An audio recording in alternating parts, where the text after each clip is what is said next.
Hello, my dear friends. My name is Emma Carter. I'm 22 years old, and I live in Cincinnati, Ohio, United States. I'm currently a college student, majoring in psychology. I'm not here to give you a fancy lecture. I'm just here to share my real story, something I never thought would matter, until I realized how many people are silently going through what I went through. Today, I want to talk about a very important topic: how I practiced alone and became fluent in speaking English. Yes, you read that right. I didn't have a partner. I didn't go abroad. I didn't even attend any expensive courses or join a speaking club. And yet, today I can confidently speak in English, express my thoughts clearly, and even help others like you who feel stuck, just like I did a few years ago. This is not a shortcut guide. This is my real journey, with every fear, struggle, mistake, and eventually success. I was born and raised in Cincinnati, in a regular middle-class family.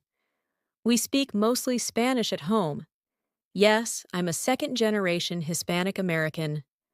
My parents moved from Mexico before I was born, and while they understand English, they're more comfortable in Spanish.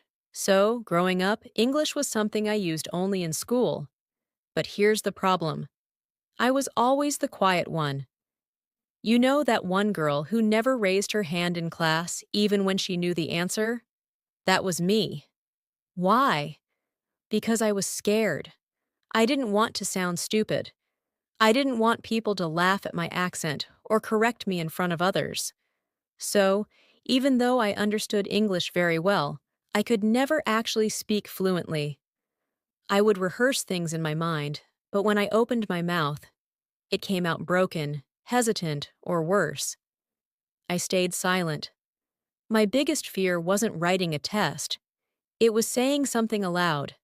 But everything changed during my first year of college.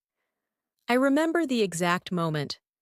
I had to give a short introduction in my human behavior class. Just my name, my major, and one interesting fact about myself. That's it. But as I stood up, my voice trembled. I forgot words. I mispronounced psychology. I wanted to disappear.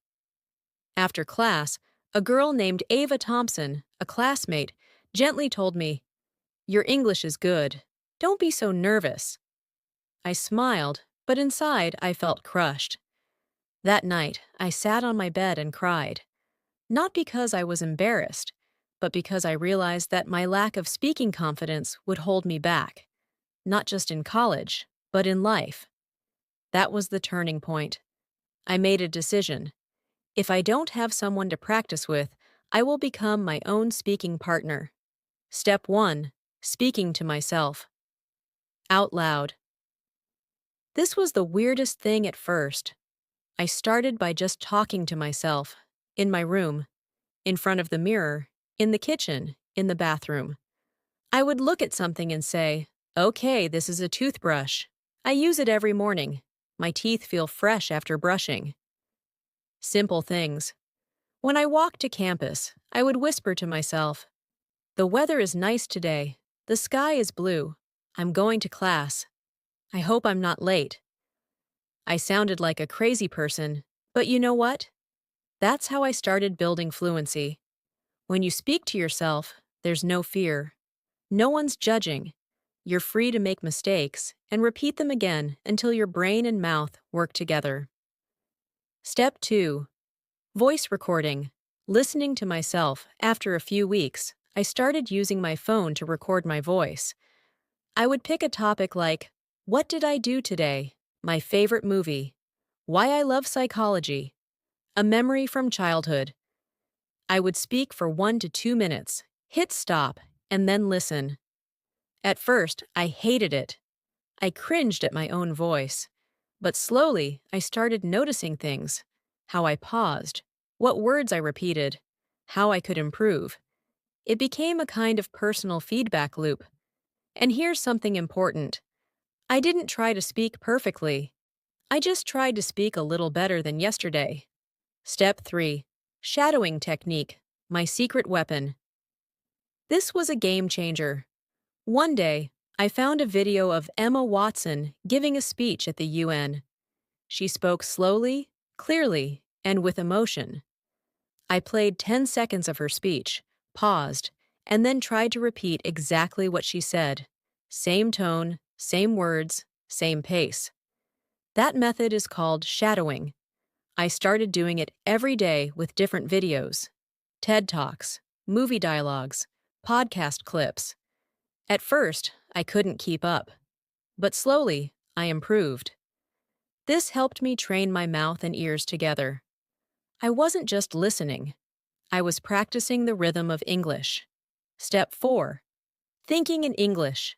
This was harder than it sounds. We usually think in our native language. So whenever I had a thought like, tengo hambre, I'm hungry, I tried to stop and translate it in my mind. I'm hungry. Eventually, I trained myself to think directly in English.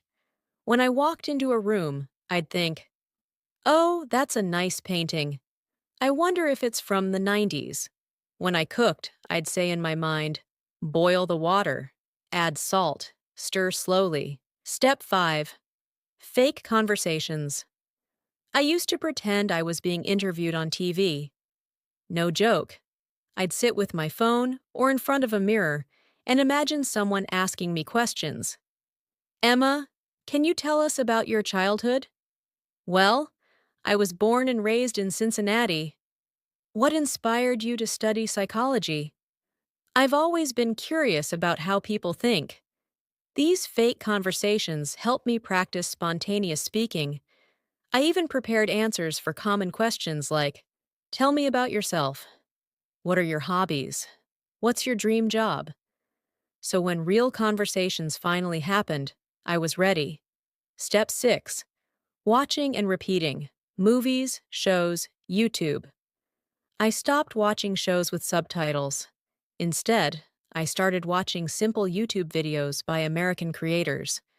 I would pause, repeat, and mimic them.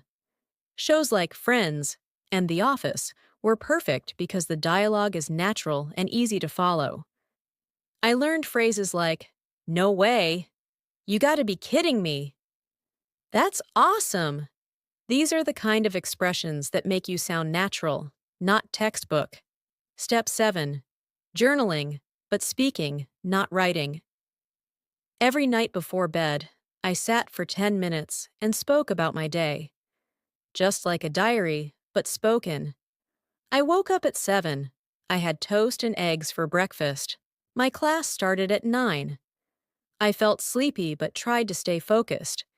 This helped me review vocabulary, practice past tense, and build fluency. Step 8. Finally talking to real people. After 6 months of this routine, I was finally confident enough to talk to real people. I started small. First, I replied to my professors more often. Then, I joined a psychology study group. Then, I started helping international students who were struggling with English. I even made a friend online from California, Rachel, who later became my accountability partner. Today, I can give a presentation, take part in class discussions, and even help others who are shy about speaking.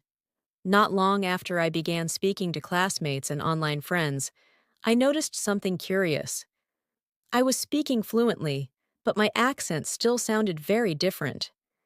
People understood me, but I could feel my Spanish intonation peeking through. Some days, I'd get frustrated. Why can't I drop this accent?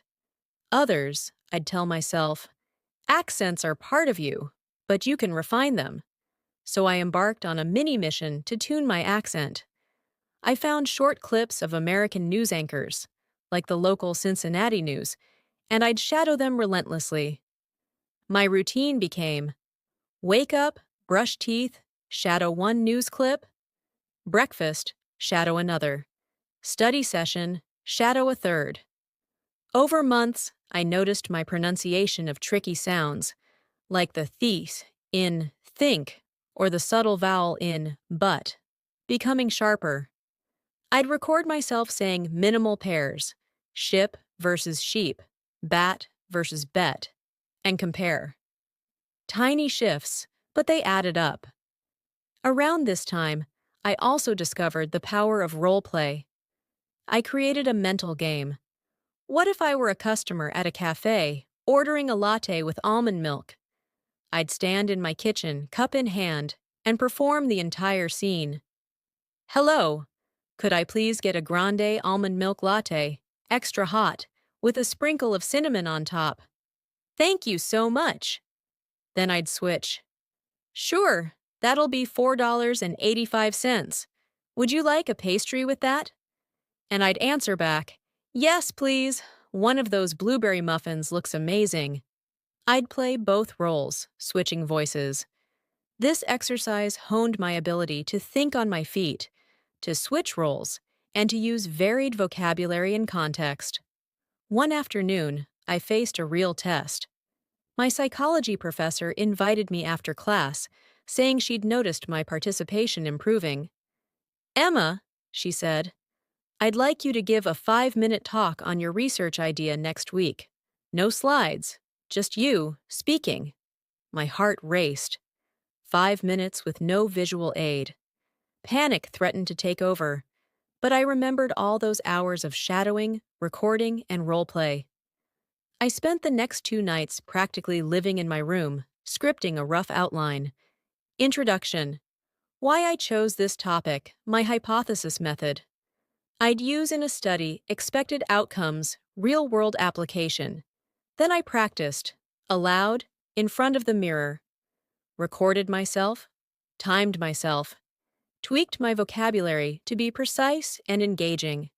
The evening before the talk, I did a final full rehearsal, treating it like a real event, dressing as I would, standing up from a chair, and hitting stop on my recording device at exactly 5 minutes.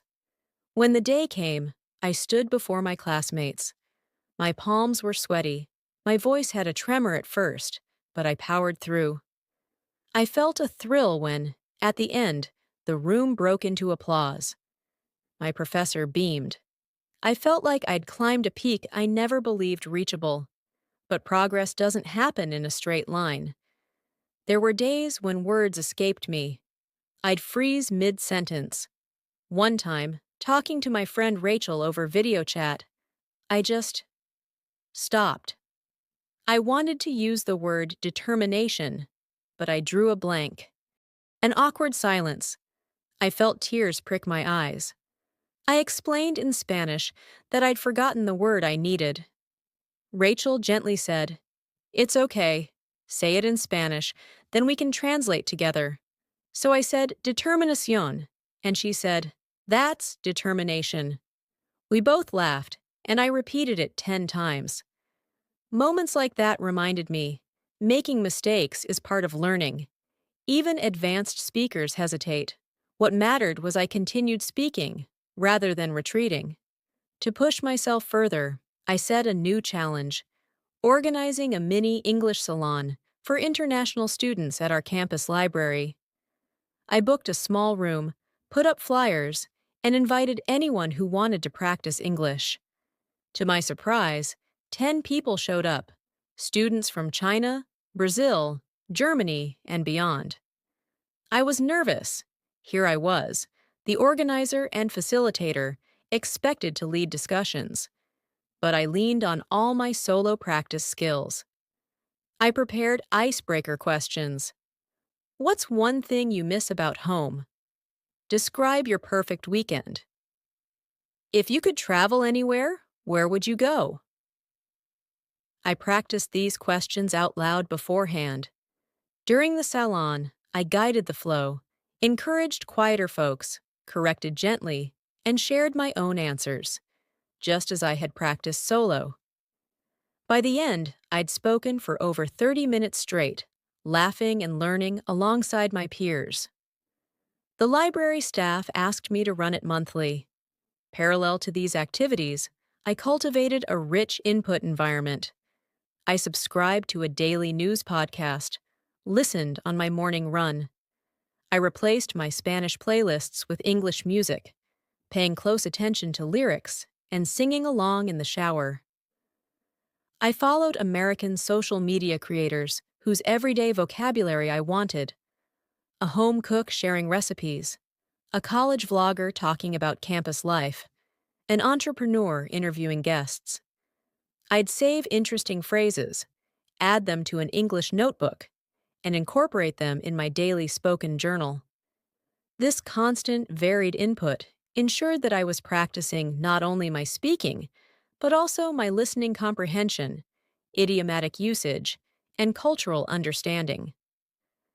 Perhaps the single most transformative practice was explaining complex ideas aloud, teaching myself advanced concepts. One day, I picked a dense psychology journal article on cognitive dissonance. I read it until I understood the core ideas: what cognitive dissonance is, its real-world examples, and the experiments behind it. Then, I turned on my phone's voice recorder and said, "Okay, Emma, explain cognitive dissonance like you're teaching your little cousin." I spoke for 5 minutes in clear, simple English. When I listened back, I realized how much smoother and more confident my speech had become when wrestling with academic content. This technique, teaching as practice, became a staple. I taught myself English history. Okay, explain the American Revolution. Basic coding concepts. Explain what an algorithm is. And even everyday skills. Explain how to change a car tire. Each topic broadened my vocabulary and strengthened my ability to articulately express complex thoughts. By the end of my sophomore year, I had compiled a personal portfolio of voice recordings, transcripts of my mini-recorded lectures, and feedback notes from friends and professors. Listening to my freshman year recordings side by side with my latest ones was surreal. The stumbles and pauses had largely vanished. In their place were fluid sentences, varied intonation, and genuine confidence. But more importantly, I'd grown in self-belief. I no longer saw myself as the quiet girl who dreaded speaking. I saw myself as someone who had intentionally built her fluency, step by step, sentence by sentence. So, what deeper lessons did I learn? Beyond practical tips, I discovered agency. You are not at the mercy of circumstances.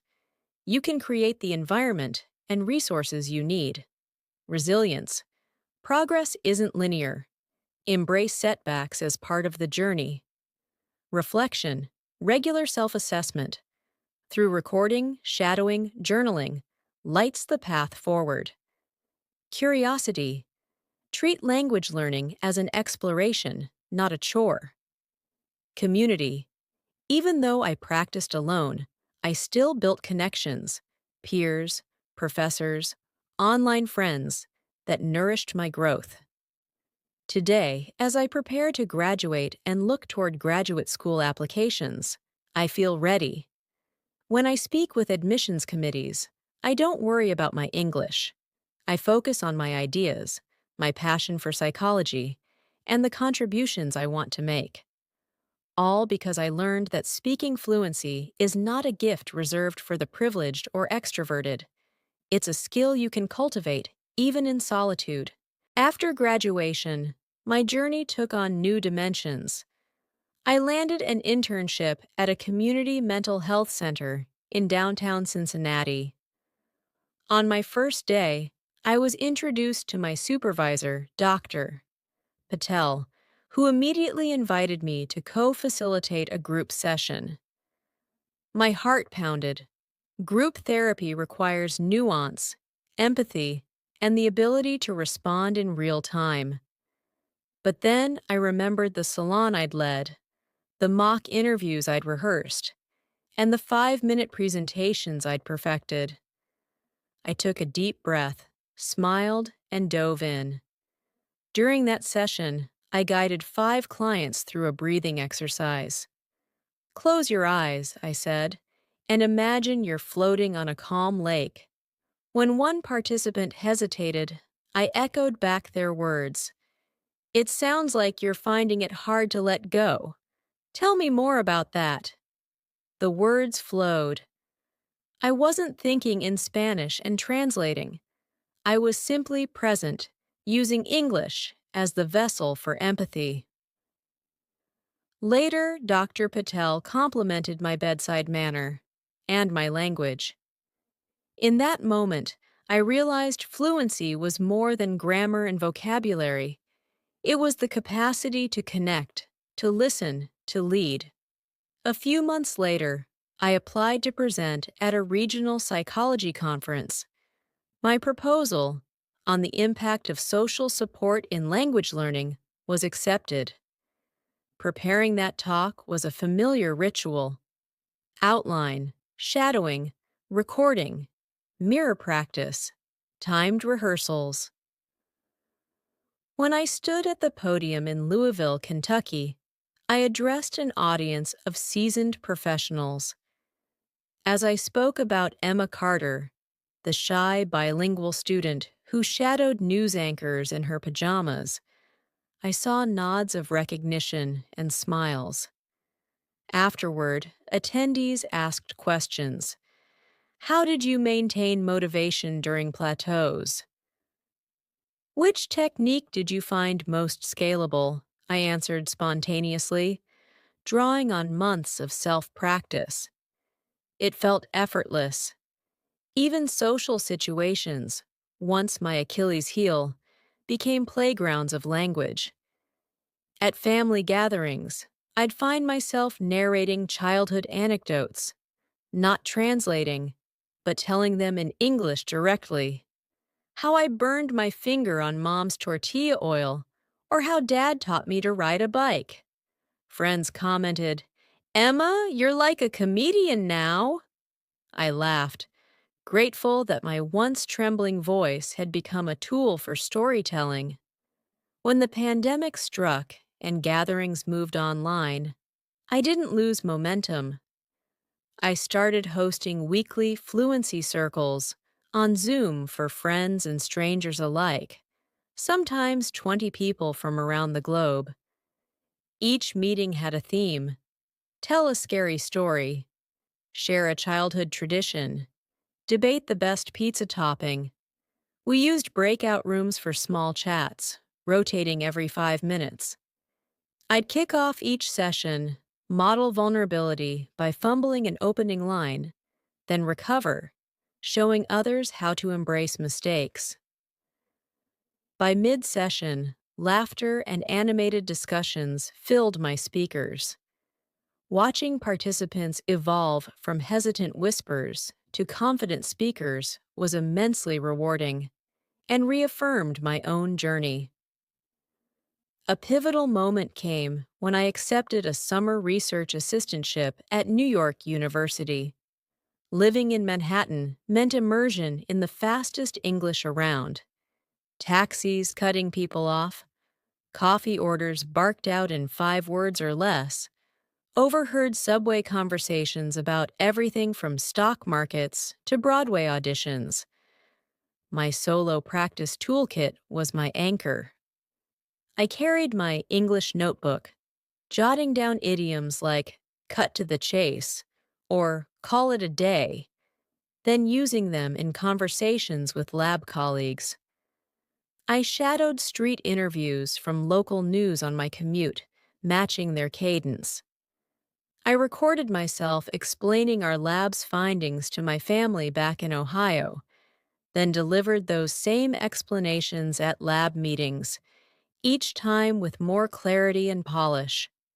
By the end of that summer, my accent had softened without disappearing entirely. It was now a unique blend I was proud of. My supervisors trusted me to represent the lab at external meetings. They introduced me as Emma Carter, our articulate and insightful research assistant. Looking back, I see how every solitary technique, mirror monologues, shadowing, voice recording, fake interviews, teaching myself, was a stepping stone. But perhaps the most profound lesson was this: Language is a living process, one fueled by curiosity, persistence, and the courage to speak when your voice trembles. So, dear reader, where does that leave you? Here are a few final thoughts to carry forward. Embrace discomfort. If you're not stumbling sometimes, you're not pushing your boundaries. Build consistency. Even 5 minutes daily compounds into fluency over months. Curate your input. Choose content that inspires you, whether podcasts, dramas, or academic lectures, and shadow it. Record your growth. Every 3 months, re-record a monologue. You'll be astonished by your progress. Teach others. Explaining ideas aloud cements your command of the language. Create community. Even if you start alone, invite others in when you're ready. You'll learn as much from them as they from you. My journey from a silent, self-conscious student to a confident speaker was neither linear nor easy, but it was deeply rewarding. Today, I'm applying to graduate programs, authoring blog posts on bilingualism, and mentoring international students. My voice has become my superpower, and yours can too. You don't need a perfect partner, a perfect course, or a perfect time. You need only your determination, an open heart, and the willingness to begin. Alone, if necessary. Speak today. Your future fluent self will thank you.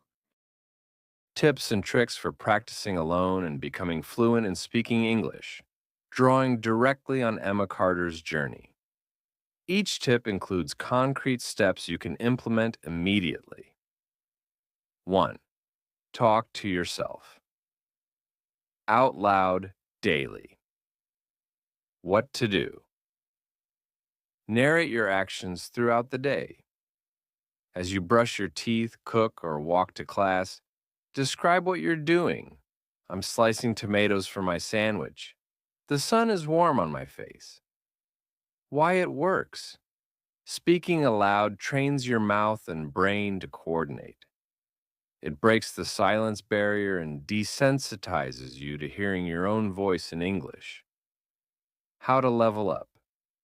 Set a timer for 5 minutes each morning, dedicated solely to free talking. No script, just stream of consciousness in English. Record and review your personal feedback loop. What to do. Use your phone's voice recorder to capture 1 to 2 minute monologues on topics like my favorite book or my plans for the weekend. Why it works. Listening back highlights pronunciation issues, filler word overuse, like, and pacing problems. It's like having an objective coach. How to level up. Keep a simple spreadsheet or journal with dates and observations, e.g., May 25th, noticed repeated Focus on pausing instead of filling. Re-record the same topic weekly to track progress. 3. Shadowing. Imitate native rhythm and intonation. What to do. Choose short clips, 10 to 20 seconds, of clear native English speakers, TED Talks, news anchors, or movie lines. Play a segment, pause, and repeat it exactly, matching tone, speed, and emotion. Why it works. It aligns your mouth motions with native patterns and builds muscle memory for English sounds. How to level up. Gradually increase clip length to 30 to 60 seconds. Record yourself shadowing and compare waveforms or just listen to see how closely you match. 4. Think in English. Shift your inner monologue. What to do. Consciously translate your internal Spanish thoughts into English. When you plan your day, voy a estudiar a las tres, immediately think, I'm going to study at 3 o'clock. Why it works. Eliminates the extra step of translation when speaking, making your responses more spontaneous. How to level up. Use sticky notes around your room with everyday items. Instead of reading refrigerator, think refrigerator. When you see it, no mental translation. 5. Fake conversations and role plays. What to do? Imagine real life scenarios, a job interview, a cafe order, a doctor's appointment, and play both sides of the dialogue out loud. Why it works. Trains you to formulate appropriate responses on the fly and builds confidence in handling common situations. How to level up. Write brief role scripts with prompts and responses. Perform them in different voices or emotions, excited, nervous, casual, to expand expressive range. 6. Daily spoken journaling. What to do? At the end of each day, spend 5 to 10 minutes verbally recounting your day's events into a recorder. Why it works. Reinforces past tense structures, everyday vocabulary, and narrative flow. How to level up. Listen back and note any grammatical mistakes or awkward phrasing. Then re-record the same journal entry, incorporating corrections. 7. Teach yourself. Explain complex ideas. Aloud what to do. Pick a concept you're learning, psychology theory, cooking method, or tech process, and explain it out loud as if teaching a friend or child. Why it works. Forces you to organize thoughts, select precise vocabulary, and practice technical language. How to level up. Record these mini lectures, transcribe them, and compare against source material to identify gaps in accuracy or fluency. 8. Curate a rich input environment. What to do? Surround yourself with varied English content, podcasts, news segments, songs, vlogs. Actively listen and imitate phrases that resonate. Why it works.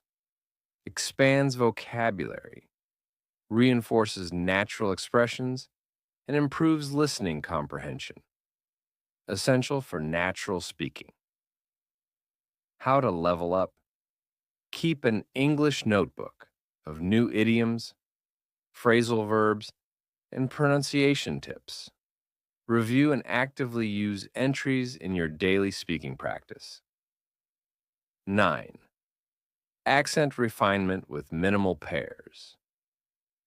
What to do?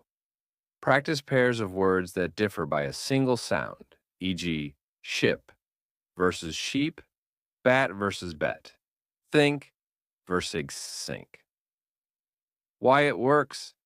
Targets specific pronunciation challenges and trains your mouth to distinguish and produce the sounds accurately. How to level up. Record yourself saying each pair, then run back-to-back comparisons. Aim for consistent differences. Gradually increase to full sentences containing those pairs. 10.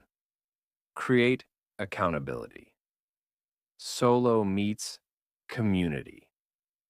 What to do? Even if you practice alone, invite others in when you're ready. Host a monthly fluency circle, join an online speaking forum, or pair with a pen pal for timed voice exchanges. Why it works. Introduces real-world feedback, motivation, and diverse accents, while still relying on your solo toolkit for preparation. 11th, tongue twisters for articulation. What to do? Practice classic English tongue twisters. She sells seashells by the seashore. Peter Piper picked a peck of pickled peppers. Slowly at first, then gradually increase speed without losing clarity. Why it works. Tongue twisters force precise movement of lips, tongue, and jaw, strengthening the muscles you need for clear pronunciation and helping you overcome habitual sloppiness. How to level up. Record yourself at various speeds. Notice which sounds trip you up most. Then isolate them. Seashore versus seashore, and drill those pairs until they flow. 12th, story. Retelling. Boost fluency and memory. What to do. Listen to a short story, news article, or podcast segment, 1 to 2 minutes, then turn away and retell it aloud in your own words. Why it works. Retelling forces you to process meaning, recall vocabulary, and structure coherent narratives, mirroring natural conversation tasks like, tell me what happened, how to level up. Increase complexity by choosing longer segments or stories with unfamiliar content. Compare your retelling to the original and note gaps in detail or accuracy, then re-record. 13th, deliberate pause and fill strategies. What to do when you hit a blank? Practice using brief, deliberate pauses instead of filler words. Like, you can use let me think, well, or simply a short silence. Why it works. Natural speakers pause without anxiety. Pausing buys mental space, makes your speech more impactful, and minimizes distracting fillers. How to level up. Time your pauses. Record a 1-minute monologue and listen for fillers. Then re-record the same monologue, aiming for 1 to 2 second silent pauses instead of fillers. 14. Role switch drama. Personality and register. What to do. Pick 2 contrasting characters, e.g., a formal news anchor and a casual best friend. Write a 30-second script for each. Good evening, I'm Emma Carter with tonight's headlines. Vers. Hey dude, what's up? Want to grab a burger? Perform both with distinct tone, vocabulary, and body language. Why it works? Switching registers, formal versus informal, trains you to adapt your language to different social contexts. A key skill for sounding natural and confident. How to level up. Expand to other personas, teacher versus student, salesperson versus customer, parent versus child. Record each and note differences in pace, volume, and word choice. 15. Tech-enhanced feedback. Leverage AI and speech apps. What to do. Use a speech analysis app like Elsa Speak, Speechling, or a free online IPA recorder to get instant feedback on pronunciation, rhythm, and intonation. Why it works. An objective AI ear can catch subtle errors you might miss, giving targeted drills on problem sounds and patterns, accelerating your self-study. How to level up. Pair app feedback with your own recordings. If the app flags your R sound, add extra minimal pair drills and shadow anchor speakers who use that sound prominently. Retest weekly to measure improvement. 16th, Simulated Situations Practice. SSP, what to do. Create realistic speaking scenarios and role play both sides of the conversation out loud, like you're in a movie scene. Examples of simulations you can try: ordering food at a restaurant, a job interview, asking for directions, returning an item to a store, talking to a professor after class. Why it works. This trick mimics real-life conversations and prepares your brain to respond quickly and naturally to everyday questions or problems. How to do it in detail. Write down the setting and purpose, e.g., I'm at Starbucks ordering coffee. Make a short script if needed. You can Google real dialogue examples. Speak both roles with different tones. Record yourself. Add background noise using YouTube ambience videos, like cafe background sounds, to feel real. Extra tip: use mirrors while speaking to train facial expressions and body language. 17th topic ladder technique. What to do. Choose one topic and speak about it for a few minutes. Then slowly go deeper by answering related questions about that topic. Example topic: my city. Level 1. Basic info. I live in Chicago. It's a big city. Level 2. Add opinions. I think it's beautiful but very busy. Level 3. Give experiences. Once I got lost downtown, let me tell you. Level 4. Compare. Compared to Los Angeles, it feels more historic. Level 5. Suggest. If you visit, go to Millennium Park. Why it works. You train your brain to speak in layers like a native speaker, not just giving short answers, but expanding and explaining fluently. How to do it in detail. Pick a daily topic: food, friends, hobbies, holidays, weather. Write the 5 levels of your ladder and speak through them aloud.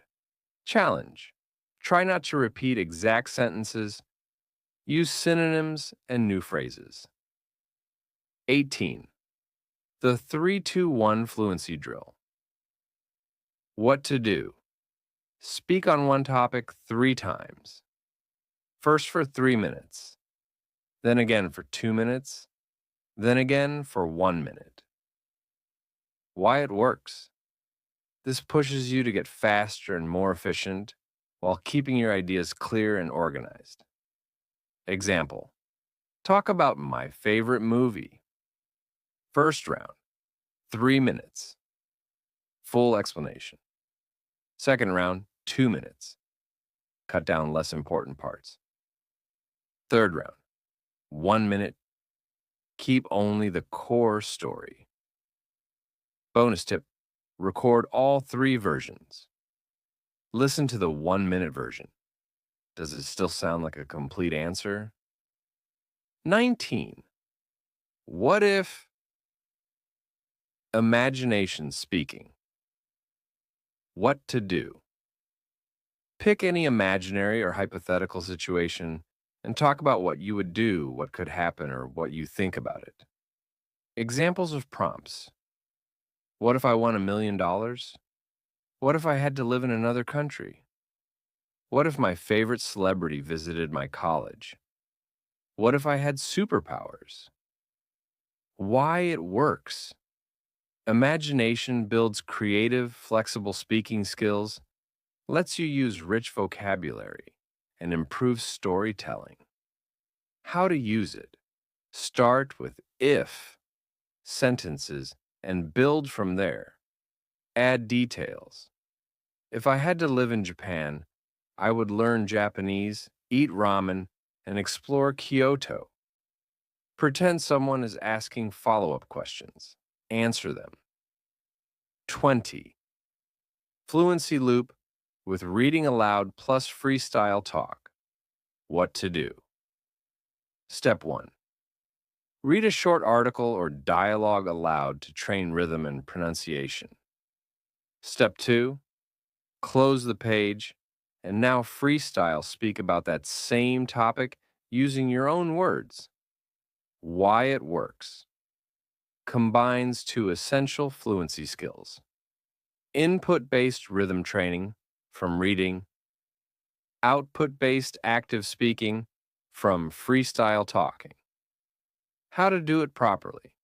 Choose a short passage, 100 to 150 words, from a blog, magazine, or graded reader. Read aloud clearly and slowly. Repeat 2 to 3 times. Then speak freely about what you read, summarizing, reacting, or expanding. Challenge: do all this in under 10 minutes daily. Bonus: this loop works even better with topics you enjoy: fashion, travel, science, anything. 21. Mind mapping for speaking practice. What to do. Use a mind map to visually organize your ideas before speaking. This helps you speak clearly and with structure, especially useful for solo speaking. Why it works. When you speak, your brain needs a roadmap. A mind map gives you keywords, ideas, and connections so you're not lost or stuck while talking. How to do it. Take a blank page and write a topic in the center, e.i.g., my favorite food. Draw branches for subtopics: taste, how it's cooked, childhood memories, comparison, opinion, etc. For each branch, add 2 to 3 keywords or phrases. Use this map to speak freely. Don't read full sentences. Just look at the keywords and build natural speech. Bonus idea. Use apps like MindMeister or just draw by hand. It helps your brain think in English chunks instead of word by word. 22nd. Shadow conversations with silent gaps. What to do. Watch an English video and pause after every 1 to 2 sentences. Then pretend to be the speaker and say what they just said, matching their tone, pace, and emotion. Why it works. This builds pronunciation fluency, listening accuracy, and rhythm. And you don't need a real person. How to do it in detail. Choose videos with subtitles: YouTube, TED Talks, or English dialogues. Turn on English subtitles only. Play 1 to 2 sentences, then pause. Repeat aloud exactly like the speaker. Try it with drama scenes, interviews, or news clips. Next level. Mute the audio after a few practices and try to speak the next line yourself based on what you think they'll say. 23rd. Daily English Diary, but spoken aloud. What to do. Every evening, speak out loud about your day in English. Talk about what you did, how you felt, what surprised you, or what went wrong, like a spoken diary. Why it works. This trains your brain to speak fluently about real life, the way natives do in daily conversations. It also helps you remember phrases you actually use. How to make it a habit. Set a timer for 5 to 10 minutes. Start with simple sentences. Today I went to the library. I met a friend. We talked about movies. Gradually add more emotion and details. Record it if you can. Review weekly and see how your fluency improves. Bonus. Try starting with this phrase: let me tell you what happened today. And imagine you're sharing it with a friend. 24th vocabulary. Speaking challenge via C. What to do. Learn 5 to 10 new words daily. But instead of just memorizing them, create full spoken sentences using each word out loud. Why it works: this activates new vocabulary directly in your spoken fluency, not just in passive memory. How to do it step by step. Pick 5 to 10 useful words from reading, apps, or flashcards. Write one simple sentence for each. Say the sentence 3 to 4 times aloud, changing the structure each time. Example word: delicious. This pasta is delicious. My mom cooked a delicious dinner. Do you know any restaurants with delicious food? Extra trick: use the words to tell a short story using all of them. That makes your practice even more fun and creative. 25. Use voice assistant for solo conversation. What to do: talk to digital assistants like Google Assistant, Alexa, or Siri to practice speaking in English, even if it's simple phrases. Why it works: these tools force you to speak clearly, naturally, and confidently, and they respond, which creates the feeling of a real conversation. Examples of things to say: what's the weather today? Tell me a joke. Remind me to study English at 8 p.m. How do I get to New York from Boston?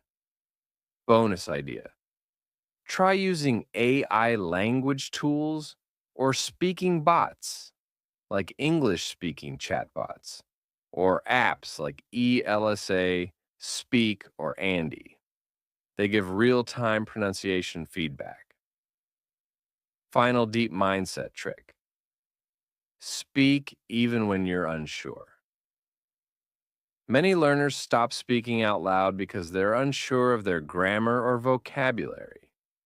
But Emma's secret was just say it anyway.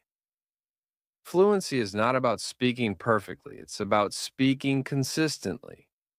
Every sentence you say out loud, right or wrong, trains your mouth, memory, and confidence.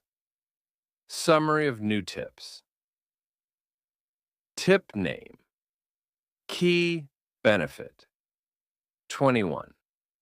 Mind mapping for speaking organizes thoughts visually before speaking. 22. Shadow conversations with gaps. Mimics real speakers and improves fluency rhythm. 23. Spoken daily diary. Builds habit of talking about daily life naturally. 24. Vocabulary. Speaking challenge.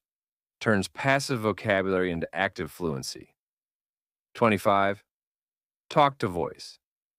Assistance trains. Clear, confident, interactive. Speaking. 26. Emotional storytelling practice. What to do: tell true or fictional stories using emotion, drama, and expression out loud. Don't just tell what happened.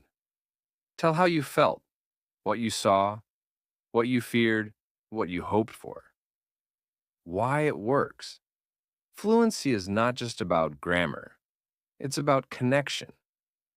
When you practice emotional storytelling, you train yourself to speak with flow, feeling, and clarity. How to do it step by step. Choose a simple topic. The best day of my life. A scary moment. A childhood memory. Speak about it for 3 to 5 minutes. Use emotional words. I was so excited. I felt nervous. It was magical. Record and listen. Were you too robotic or emotionally alive? Practice until it sounds natural and expressive. Bonus tip: watch native speakers telling stories on YouTube like The Moth and imitate their tone and style. 27th. English thinking box. No native language. What to do: Pick 30 minutes a day where you only think in English. No translation, no writing. Just you and your thoughts, completely in English. Why it works. This builds mental fluency, which is the secret behind fast speech. If your thoughts are in English, your mouth can follow smoothly. How to start. Begin with 5 to 10 minutes if 30 feels hard. Describe what you're doing as you do it. I'm brushing my teeth. The water's cold. I'm late. Let me hurry. Make fake phone calls to yourself in English. Imagine asking questions and answering them, all in your mind. Extra challenge. Try this while walking, cooking, or showering. Make English your inner voice. 28th. Record, replay, repeat method. What to do. Record yourself reading a script, talking freely, or describing a picture, then play it back. Listen for fluency, clarity, hesitation, and pronunciation. Then do it again better. Why it works. It gives you feedback like a mirror. You hear your real English and improve with each round. How to do it properly. Choose a topic or short paragraph. Record yourself speaking for 1 to 2 minutes. Play it. Notice pauses, mistakes, or unnatural phrasing. Rewrite or rethink what you wanted to say. Record again, smoother, more confidently. Repeat 2 to 3 times until it sounds fluent. Use this tool. Any voice recording app works, or use websites like Vocaroo or apps like otter.ai, which also give you transcripts. 29. Learn sentence patterns, not words. What to do instead of learning single words like happy, go, office. Learn full sentence patterns like I'm really happy because I usually go to the office at. Can you tell me why it works? Fluency grows when you speak in ready-to-use patterns, not when you struggle to build sentences word by word. Example. Practice. Make a list of 10 to 15 common sentence starters. Every day, speak 3 to 5 new full sentences using these patterns. Focus on speed plus flow, not just grammar. Tip. Use phrase books, language apps, or sentence banks, even short YouTube dialogues, to find real examples. 30. Practice with visual cues. Describe everything you see. What to do. Look at objects, rooms, pictures, or people, and describe them out loud in English. Make it a game. Describe 5 things in your room in English right now. Why it works. It connects your environment to your English, so the language becomes part of real life, not just theory. How to use this technique. Take a photo or open Google Images. Say, I see a man wearing a red shirt. He looks tired. Maybe he's waiting for someone. Keep building the scene. Invent backstories, feelings, actions. Real-world practice. Do this in stores, streets, or parks, silently in your mind or whisper quietly. That woman is jogging. She's wearing headphones. I think she's listening to music. Summary of these powerful tips. Tip name core. Benefit. 26. Emotional storytelling practice. Builds expressive real-life fluency. 27. English thinking box. Trains your brain to think directly in English. 28. Record, replay, repeat. Gives self-feedback for continuous improvement. 29. Learn. Sentence patterns. Enables fast, natural speech using templates. 30. Describe what you see. Connects language with everyday environment. Each of these tips helped Emma in some way, even if she didn't realize it at first. When you combine them into your daily solo routine, you'll notice something amazing. You'll begin to speak before you even think in English. Would you like a full daily practice plan using all these 30-plus tips? I can create a schedule with morning, afternoon, and evening activities that mimic what Emma did, even if you have only 1 hour per day. Just let me know.